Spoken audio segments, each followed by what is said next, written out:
JT, halfway point of the season. So just give us a midpoint evaluation of the offense. You guys doing what you want? More left on the table? What do you think? Always more left on the table, but doing a lot of what we want, especially last week. There's been noticeable improvement week after week, with the exception of Texas, I would say. A lot of guys are coming along and really stepping up. See less and less, of us shooting ourselves in the foot. It was really good last week. That second half, we really did everything we needed to do every play. Was your mentality going into a matchup where the weather could be involved, the wind could be involved? Have you talked at all to Graham about his experience having played there? I have not. No, I've never really considered weather too heavily. Played in rain, played in snow when I was younger. Played in a lot of wind. It doesn't really. It changes a little bit when you're there, but in general, there's nothing you can really do to prepare for it. You just go out and throw it. The run game obviously has improved greatly and continues. How much has that been a factor of the overall offense's ability? That's a huge part of it. Being able to run the ball is essential. And since the first week, I think we showed early that we'll drop back and throw it. And you have to respect our receivers. You have to respect our ability to straight up drop back pass and take some shots. And then, as teams start to defend that a little more, the run game opens up, and we feel like we can run it against anything. But especially when Baylor starts to, just using that as a specific example, the more and more they started to play more two match and play soft box. We capitalized on a lot of draws and a lot of guard tackle counter bowl, and just took what they gave us. What do you see from this Texas Tech defense? What jumps out at you? They're confident and aggressive, two things I really like in a defense. They're not scared to play you in match coverage, match and man, and make you win your one-on-ones. It's similar to how Pitt was. It's a respectable defense schematically, and they have the players to back it up, I think. We asked Graham actually about, with Lawton being out for the year, if there's a possibility of seeing CJ and Tony actually on the field together. Is that something that you'd like to see, and any thoughts on that possibility? Yeah, we have a lot of different personnels we can get into. A lot of different things we can do, even with Garrett on the field. Garrett and I at the same time. I think we have a lot of talent all around. I'm sure there will be times where we see CJ and Tony at the same time. 19, good edge rusher. What do you see from him? There's not much I watch from down linemen in general, no matter who it is, just because there's only some. I can't ever during a game look down at a rush. So there's not much. I mean, he's a very good player. I know that much, and you can just see it from when I watch film. I usually watch the back end secondary, but you can still see he's an all-around playmaker, makes plays in the run game, great edge rusher, very talented guy too. Does it hurt to lose O'Laughlin? That it really hurts. A great player, great friend, more importantly, great friend and great teammate.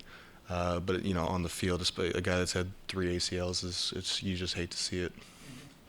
The empathy for him, just absolutely, yeah. I mean, I've been through one of my own, but 3, and I'm pretty sure all 3 on the same leg is, it's tough and it's taxing. I just hope he doesn't lose his love for the game and his work ethic. I hope he comes back stronger.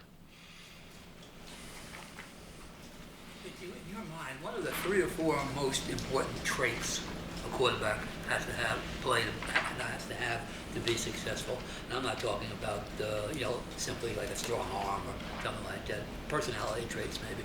Personality traits? That's a good question. For a quarterback, there's a lot that goes into it. I think it goes into really every position, and anybody that's a high performer in really anything they do.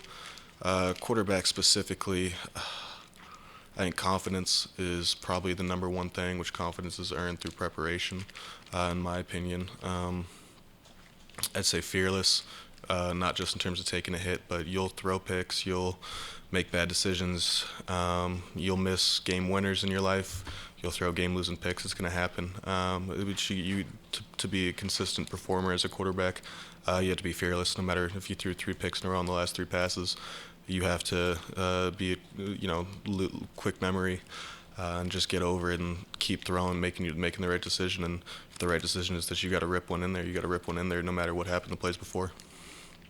You had one of those picks late this past week. How do you put that behind you? I wanted to make it interesting. I don't know. Yeah, it was, you just do, really. I've done it enough times. Just playing the game enough times. Like I just said, you're gonna have.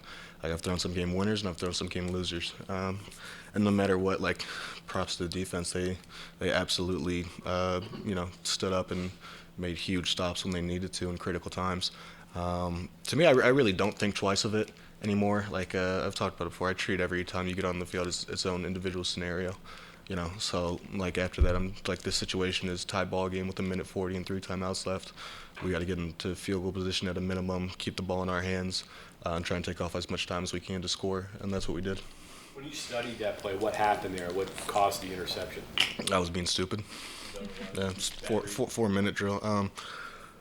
Guy was looking at Bryce, not looking at the ball, and there was a lot of throws that game where I made, I think, some really good throws of where defenders are looking at receivers, and that's what happens when you play against match coverage teams that are covering man more than zones. And when they do that, good ball placement can put it right by their head, and there's a couple of those.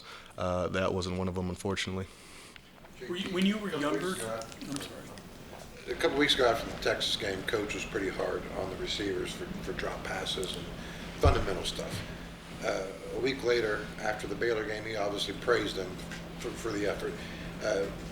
Kind of in between, what's your role as a quarterback in that, and in the fact that, do you play a role in supporting them through the good and bad times, or do you simply just go out there and play your game and keep throwing it around? I mean, when it comes to playing the game, like I have full trust in them, and there's nothing I can do about a drop pass. Specifically talking about playing the game, like I'm going to keep doing my job and putting it where it's supposed to be, and I trust them to continually do their job. And there have been a few, there not many, but there have been a few important drops, and it's going to happen. Like it happens everywhere. It sucks when they come on third downs or fourth downs. Those are big and can't have them. But as you saw last week, how many critical, difficult catches did they make throughout the whole game?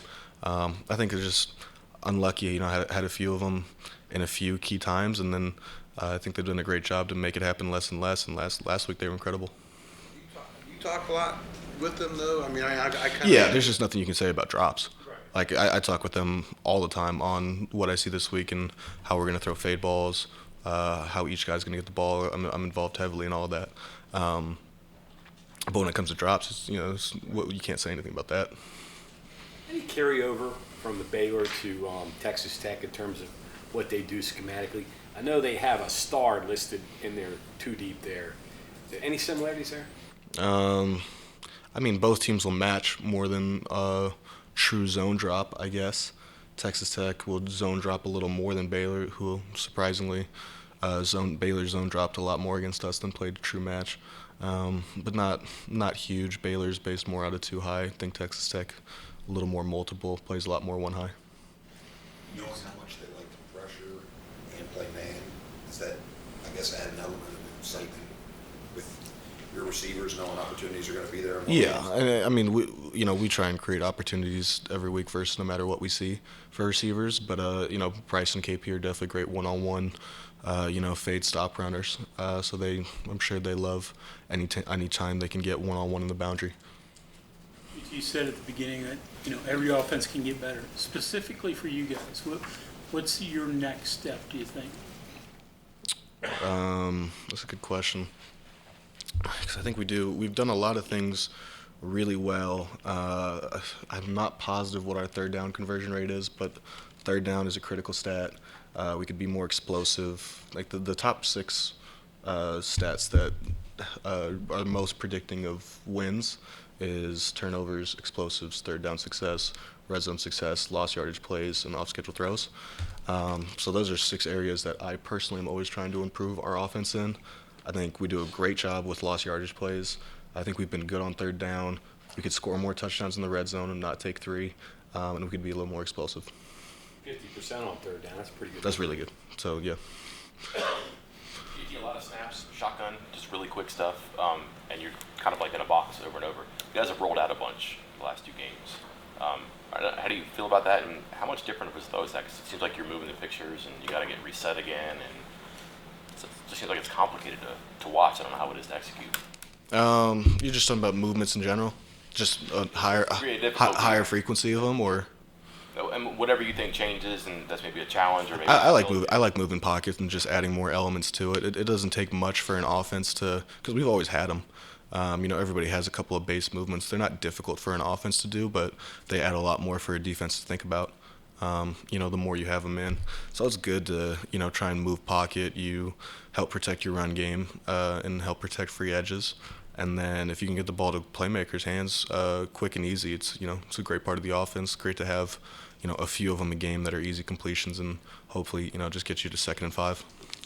JT, you were obviously on the field a couple weeks ago in Texas when CJ goes down. Yeah. And the card comes out and all that. Sounds like he's going to get back to practice today and work out a little bit. It hasn't been that much time in between. But what's it mean to you? Just from being a kid and watching him go through that, and now he's back. I mean, what's that mean? It was very emotional when it happened. Both sidelines are cleared, and it's like, we thought it was very, very serious. Thank God it was what it was, and just a severe concussion, not anything more serious than that. But CJ's just a tough kid, in general, and he just likes being around and loves playing football. He's always always a smiler, always having fun, and just a joy to have around. I'm just happy to have him out here. So I'm straight here. You said more man coverage from these guys you're going to see on the outside? More than we have seen in the past couple of weeks. I think Texas played a decent amount of match. Baylor is a heavy match team, but they zone dropped and simulated a lot more against us than they had shown. Texas Tech plays a good amount of, they play some true man and a lot of match in general. They'll make some zone drop too, but for the most part, they really it's really their outside corners that they trust, and they're bigger player. Their corners are bigger players, and seem like they have very good instinct and are good man coverage players.